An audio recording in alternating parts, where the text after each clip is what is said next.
And you could have given me a heads up when we talked last about how great this show was. You could have told me, hey, look, I've got an amazing show in the hopper. You could have been like, this is going to be a cultural phenomenon. You really could have given me a little bit of a heads up. I mean, we've talked recently, at least semi-recently. I didn't know, Dewey. I mean, truthfully, that's the honest answer there. We were in the edit, and I think, we were just, at that point, just editing the show, and you're so just in the weeds that you don't know how a show will be received. It's impossible to tell. And at that point, you've seen every scene a million times. You're immune to its charms or its surprises. And so I wish I could have said it was going to be a hit, but I had no idea. Well, when you have a cast like you had with Julie, Kate, Jean, and I'm just not naming those off the top of my head, and the whole cast as a whole, I mean, dear Lord, you had a murderer's row of performers to pull off this narrative. I mean, how blessed were you? Oh, I mean, it was an incredible experience. The cast, I mean, I'm just so grateful that we got to work with so many wonderful people, so many wonderful actors, but also just the best people I could have ever imagined working with. And it's HBO, gave us the ability to cast at the highest level. A.V. Kaufman, our casting director, is just incredible.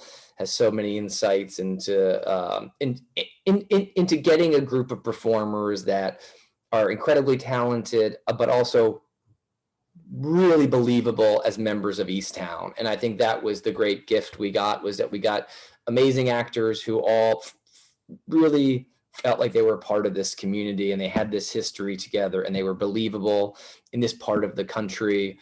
And it just all came together. And like I said, I'm just really grateful I got the chance to work with these people. We got to get to the important question here. Have you seen the SNL sketch? How many times have you seen the SNL sketch? And what was your reaction when you heard it was coming, or when you saw it? Well, I didn't know it was coming. I don't think any of us knew it was coming, because I was actually at a friend's house, and I was getting texts about it. I had no idea that it was coming, and I didn't watch it till hours and hours later. And then I was laughing. I thought it was hilarious, and also it meant to us at that point that we had become a talking point, that we became a part of the culture, pop culture. And so I felt great that we had a parody of Mare on TV, because it meant that we had reached enough people and had become enough of a conversation that SNL was doing a skit on us. So it felt really good, actually. I was particularly fond of the part where the Wawa hoagies were being eaten over the dead body, and Kate McKinnon as Mayor goes, no eating the Wawa over the dead body. That was my. Of course, I can't do the accent. That would be for your performers. Now, in terms of why did it have to be the boy? Of all the people, you picked the boy, Brad. Why? Why him? Well, I think it's a good question, Joey. I think it was about Mare, really. That was when I was trying to come up with the ending, I knew that you had this woman that stubbornly refused to confront the loss of her son. And Mare's a tough character, and she's not going to do things she doesn't want to do easily. And so how do you get that character to walk up to the attic at the end and take the steps towards healing or having to forgive herself? And I was convinced that in order to have that, the ultimate reveal had to be close to her, had to be devastating. And so when I started to just think about the character arc and what that would mean, I was always led into Lori territory, because this is her friend that stood by her through all the hard times in her life. That was her ally, her shoulder to cry on. And so I kept coming back to Lori, although I didn't want Lori to be a killer, because that felt like a betrayal of the character I had written.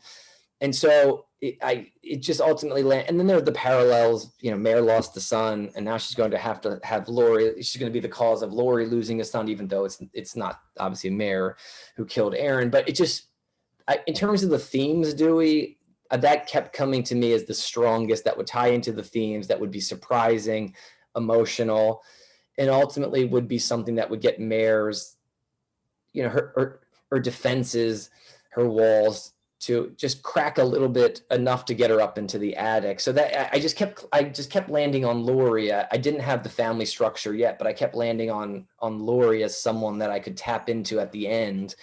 And then I felt like, oh, well, if Mare lost a son, here's Laurie having a son. How do we make that work?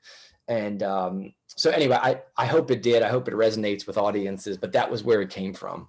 Are you serious? Are you really wondering if that resonates? I mean, dear Lord, you broke the hearts of millions of people this weekend, man. I mean, I was lucky enough to see the episode ahead of time because I spoke with Julie, and we'll get to that in a minute because there's something I want to ask you from that interview. Sure. I'm watching this ahead of time. And by the way, closely guarded secret. You would have thought it was from the CIA when they sent it to me because they didn't want anything getting out. So kudos to your team, Brad. Yes. So I'm watching this. I know it's coming, and then you threw the curveball, and I literally audibly went, "Oh shit! No, it can't, no, not him. There's got to be something else." And I'm looking, I'm like, "Oh my God!" And yeah, no, it was the perfect call. It really was the right call. You really hit it. No. I'm not questioning your decision. This is literally therapy. You're helping me through my moment here, Brad. You're helping America through this moment. Now, I want to talk to you about Julie for a second and Kate, obviously, because I'm going to tell you right now, I will argue this point till the cows come home. I know that's very country of me, whatever. But I gotta say this. The last 6 minutes of the final episode are the best 6 minutes of any TV show, any movie I have reviewed, anything I've seen in 2021 is that last six. That is the best 6 minutes. And the best part of that 6 minutes is the fact that you don't hear anything really said at all, but everything is said. And it is said through their actions and the feelings and that moment. So I would love it if you could just take me as to like how you got there, how it had to be that particular moment, why you decided with the dialogue. Just kind of give me a little bit of insight. I know we only have limited amount of time. Well, I'm so grateful that it worked emotionally. And I would say to you that the second person we cast in the show was Julianne, because we knew where the show ended and we knew what she'd have to go through at the end. And we knew we needed an amazing actress like Julianne who was able to pull it off. And I've loved her since, oh my God, Tully, I saw like how many years ago was Tully? That was, great. I mean, she's just so effortless as an actress, Julianne. She's just so wonderful. And so I would say that, casting her, it was absolutely critical. And it was Kate we cast, and the next person we cast in the show was Julianne, because we knew the ending episode would require just incredible range of emotions and heartbreak. And we needed an actress that could capture that. And Julianne is that actress. But it's funny because I give credit. I have to give credit over to Julianne in this thing, because in that kitchen scene, which is almost entirely quiet once they get to a certain spot in the kitchen logistically, I had Julianne actually say something. She muttered something in the script, like, my whole family, or she said something, but Julianne's like, I don't want to say anything. I just want to play it on my face. It was her decision to do that. And I've learned enough working with these actresses on this show that when they have an idea, it's in my best interest to shut my mouth and listen. And it works incredibly well that she just looks at Mare, and like you said, you see everything on her face. You see the heartbreak, the loss, the trauma, the loss of a future. It's all there. It doesn't have to be spoken. It's just, you have a great actress who can do it. And so that was, and I think that act of mercy that Mare has there of going to her is what gets her up to the attic. So that sequence was very carefully structured, and in that by having mercy on Laurie, she's able to have mercy on herself enough to take those literal steps up to confronting the thing that's been haunting her. So I'm just grateful to have had such wonderful actresses. Yeah, and speaking with Julianne, and I realize in my emotional moment I skipped the Anne part of the name. That's on me. I apologize. Yeah. No, Julianne. No, and speaking with her, she alluded to the fact that you were so open to that collaborative nature that of coming up with those moments. And you telling us that it was her decision is quite eye-opening in a lot of ways, because when I spoke with her, she didn't really get into that. She just talked about how collaborative you were, that they felt they could go to you. That was kind of the set that you ran from day one. And I guess as a writer, the showrunner, that's probably one of your biggest your tenets. You're probably the most important thing you'd like to bring to the table. Well, I think so, especially when you're writing about women and you have to, and you're working with women that are mothers and sisters, and, you know, and they have mothers and they have daughters. And I think that was the great, you know, benefit of having Kate and Julianne and Jean. They have families, they have mothers, and they have daughters. And so whenever there was a moment where, you know, they would come to me and say, hey, I don't know that I would say this here, or maybe I would say this. Again, I always was of the mind that these people have lived it more than I have, and they know more about these relationships than I do. And as long as it speaks to the character in a way that I believe, I'm open to it. And I think that, you know, that's just part of the collaborative nature of being a writer, is sometimes, or always, the best idea wins. And if I could look at Julianne or Kate or Jean and say, guess what, that's a better line than I wrote, I just want the show to work. I don't care if it's mine or yours or someone else's, or it's a set decorator or the production designer, whoever has the best idea that speaks to the world and elevates the show, I'm going to take it. You know, I have no ego in that regard. I just want the show to be good. I want the characters to resonate. And, but also you have actresses that have had years and years of experience that are amazing actors, but also amazing in terms of the creative, the narrative of the show, that have good notes, have good thoughts, have good ideas and yet these are not notes about, I want my performance to be bigger, I want to say more, I want to take over the scene. These are notes about the honesty of the character, the honesty of the interaction, the honesty of the motion of the scene. And so if the notes are about that, then I'm extremely happy to take them. See, I think there's more to see in Easttown. I think there's more that could be told. I know people are calling for a second season. I don't know how you would do it as a writer personally. I think this is a one-off, in my opinion. Maybe I'm just channeling my own emotional needs for more Mare, but I guess I would be literally killed if I didn't ask you the question, your thoughts on going forward with any more of this particular narrative, or are there other things you want to go into moving forward? Well, I mean, there's definitely some things that I've, you know, had on my mind, other stories that I've been wanting to tell. Listen, if I had a great story about Easttown, if I had a great story about Mare that I was convinced I could tell, and it would be as emotional, as surprising as this season, I would do it in a heartbeat. I just don't have it, and I would never want to just do a season two just to do a season two, or because we've have enough of an audience that an audience would come back, because you know, I would want to have the audience be satisfied with the story that we had, that there was a reason we came back, that we had a very emotional story about Mare. I mean, I would love to do it. If I had a great idea, I would do it in a heartbeat. I don't have that idea right now. So I don't know what I'm going to do next to it. I mean, I just been out of the edit a couple of weeks now, so I'm still trying to just get caught up on reading new things and just meeting with people and seeing what else is out there. But the truth is, I feel like every time I say that, I end up writing about home or the people I grew up with, or I always end up coming back to home somewhere. So my guess is that the next thing I do is going to be about home in some way, that this story was about home. Now, there are two things that people are kind of bantering about on social media that I wanted to kind of bring up together. It's the idea about how they found the gun at the end. You know, some people think that it's a little too, there's a believability factor. I think it's fine. I think it's perfect. And there's this other discourse about why there wasn't any sort of local flavor. I think the people in the story are the local flavor, in my opinion. That's my opinion. But I would love to hear your take on both of those things.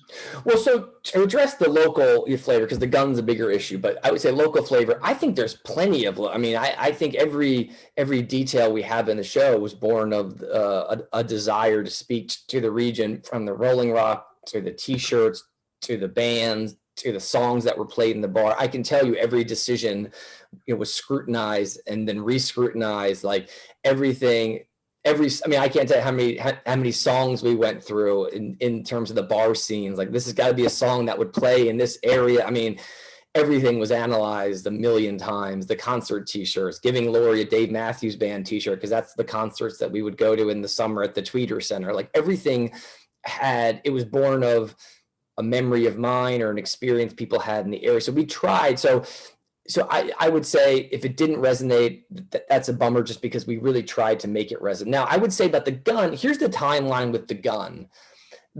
The opening episode, it's Mare going over to the Carroll house. There's been she has a granddaughter who was up getting a shower, and she looked out her window and saw somebody in the backyard.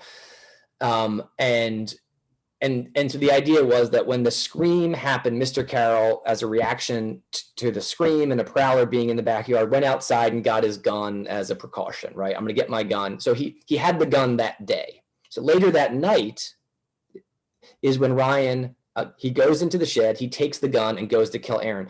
Our idea was Mr. Carroll heard a noise outside. He went out to get his gun again. It wasn't there because Ryan had taken it. So he thought, oh, my gun's gone. Then, obviously, Ryan returns it after he kills Aaron, because we explained that in the interview, in the interrogation scene. So, weeks, months later, Mr. Carroll assumed the gun was missing because he went out there and it's back. So that is the theory there. Now, I know some people had some timeline issues. How does he ride 13 Mike? I read some of that stuff that someone had sent me, but we don't never know how close the Carroll house is to the woods. We only know that Mare says that Brandywine Park was 13 miles away from where Aaron was dumped. So the Carroll house could be a mile from Brandywine Park, but 12 miles away from Sharp's Woods. So the logistics, our script supervisor and I would scrutinize the timeline again and again and again. And I think if we were to take an hour to walk everyone through it, it would make sense. And some people might not buy it. Some people may think it's convenient, but I actually think that the timeline actually does add up. And it requires a little bit of, we have to believe Mr. Carroll heard a noise and went outside. But if a prowler was in my yard a night ago and I heard a noise in the shed, I would go outside and get the gun. And so I think I think in terms of the logic, it plays, it works. I just think there's a lot being, in the last episode, a lot is coming out. A lot of details are coming out, and they're coming out quickly. So it's a lot to have an audience digest, but I do think that it does add up if you go back and play through those scenes in your mind. First of all, I am completely fine with it. I think people are forgetting that Aaron was shot in one place and dumped in another place. And I think that's where people are missing the connection. And that's where people are coming up with this discourse. And to get back to your former point, you're not sure what you're going to be doing. You mentioned that a while ago. I'm going to tell you what you're going to be doing. You're going to be doing a lot of interviews for the Emmys, my friend. You are going to be very busy over the next couple of weeks. So I clear your calendar, because you are going to be very busy. You, Kate, Julianne, anybody who has anything to do with the show is going to be very busy, because this is a juggernaut. This is going to be a huge thing. But the thing that is pressing that we're going to end on is the amount of eating and cheese whiz that we saw on the show. I mean, you put Kate through a lot of beer and a lot. I mean, was that her decision? Was that part of the whole that whole ambiance? I mean, how much cheese whiz did you go through? That's a good question. I give Kate this. The cheese whiz was Kate's idea. Now the cheesesteaks, the Rolling Rock, the hoagies, all that stuff was just part of the script. But Kate had this idea in that opening episode that she would grab a can of cheese whiz, add it to a cheese ball, and eat it. So that was Kate's idea. That was all Kate. I can't take any credit. That was her idea. But I think I think that's what Kate was. I think that was a part of the appeal of the character, that she ate terrible. She drank a bunch of beer. She didn't give a crap what anyone's opinion of her. And I think Kate loved that about Mare, and she really leaned into it. And I think it's part of what people love about Mare too, is she just doesn't give a crap what people think about her. And I love that about Mare as a character too. And Kate just absolutely was able to, take that and elevate it and create a character that is harsh and stubborn, and yet really lovable in a lot of ways. And I think that's a tightrope walk to, that you have to do each and every episode. Mare makes some tough decisions, and yet the audience is always with her and behind her. And that's a testament to Kate.